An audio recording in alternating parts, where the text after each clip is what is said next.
Boa noite a todos. Vamos falar um pouco sobre o final dos tempos, né? Hoje em dia se fala muito que o anticristo é esse, que o anticristo é aquele, que o tempo vai chegar, que não sei o que tem, que é o Emmanuel Macron, sempre líderes de grandes potências, potências militares e tudo mais. É muito falatório e pouco checklist com o que a Bíblia nos traz, poxa. Veja, quer ver algumas coisas que a gente tem que verificar? Em que tempo que nós estamos? A gente tem que olhar para Israel, sempre. Que Israel, ele é o povo escolhido de Deus, tá? Mas um dia a gente vai tratar só de Israel, porque existe uma divisão, tá? Em Israel, hoje, existe uma divisãozinha muito importante. Mas, enfim, Israel ele tem um significado importantíssimo para os cumprimentos da profecia e a gente tem que olhar para eles.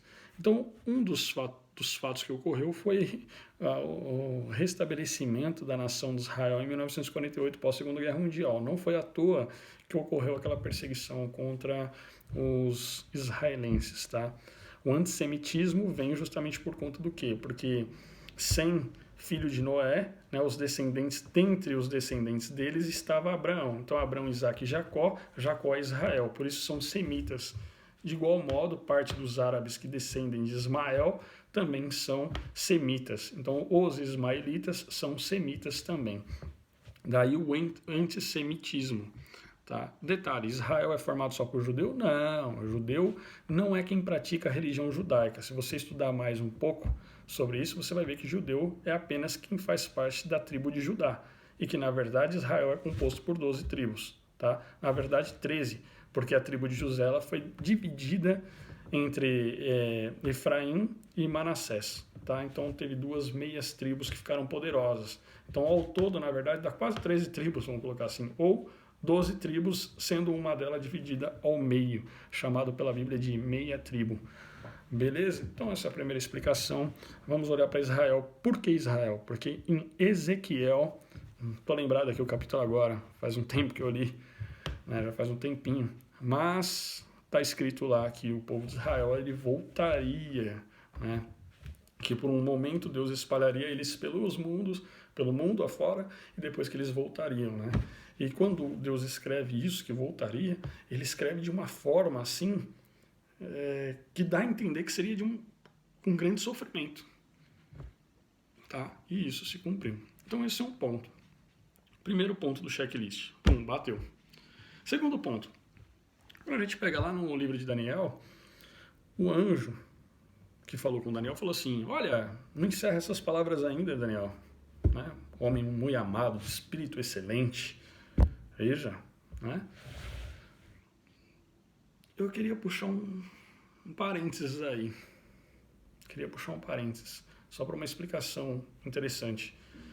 Quando ele estava lá jejuando, ele ficou jejuando, né? Durante 3 semanas, ele jejuou. Então ele ficou 21 dias em jejum, não comeu, né, não bebeu direito, sei lá, eu fiz um jejum profundo, não vou lembrar como ele fez o jejum, mas ele fez, está escrito na Bíblia. E na sequência, o anjo declara para ele que ele estava guerreando esse tempo todo. Então, às vezes, a gente passa por alguma aflição na vida, alguma coisa na vida, a gente começa a orar tudo, e na verdade está havendo uma guerra espiritual por detrás.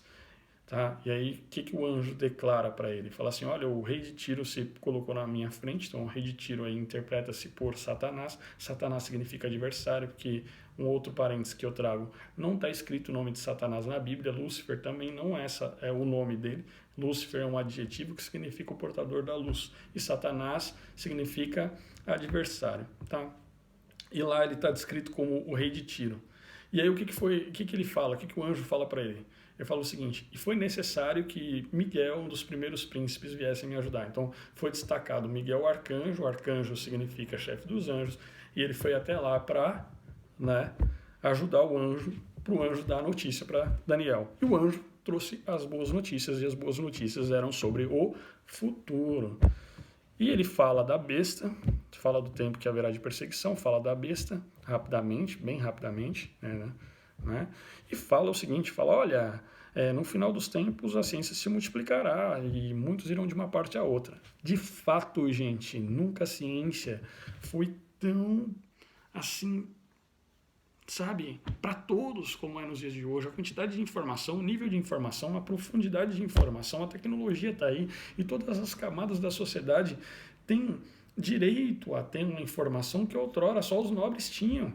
Nunca isso aconteceu. Antes todos têm a oportunidade de ingressar a uma faculdade, todos assim, entre aspas. Estou falando de uma forma macro, né? Em regra, a gente sabe da disparidade social, tudo, mas enfim, vamos colocar assim, que todos hoje têm maior facilidade, tá?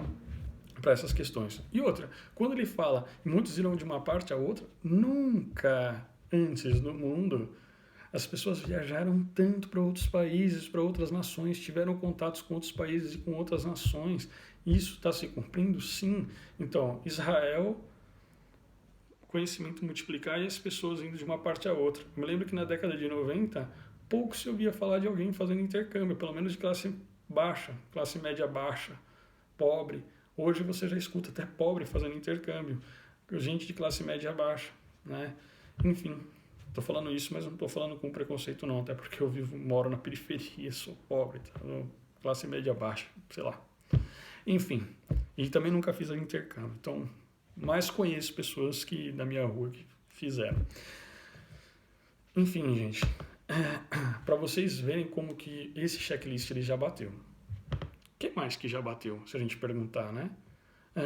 O dinheiro sumiu ainda? Não, não sumiu. Então, isso é um ponto. O dinheiro tem que sumir. O número de terremotos aumentou? Sim. Então, estudo que nos últimos 100 anos houve mais terremoto do que os milhares de anos antes que a Terra existiu, da existência da Terra. Tá?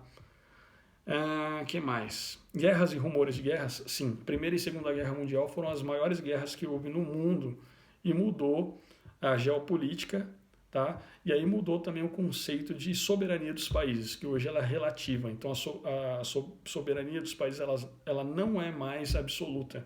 Visto aí quando você pega Tribunal de Haia, que é Tribunal Internacional, OIT, Organização Internacional do Trabalho, OMS, Organização Mundial da Saúde. Então já está, entre outros, tá? Então já está tudo preparado para que se tenha um governo único mundial. Beleza? Já está com quase 8 minutos. Eu vou parar aqui e farei uma segunda parte. Mas já trouxe bastante informação para mostrar que nós não estamos no tempo do fim. Nós estamos no princípio de dores, no princípio do fim. Tá? Não é o fim ainda, mas estamos próximos. Valeu, gente.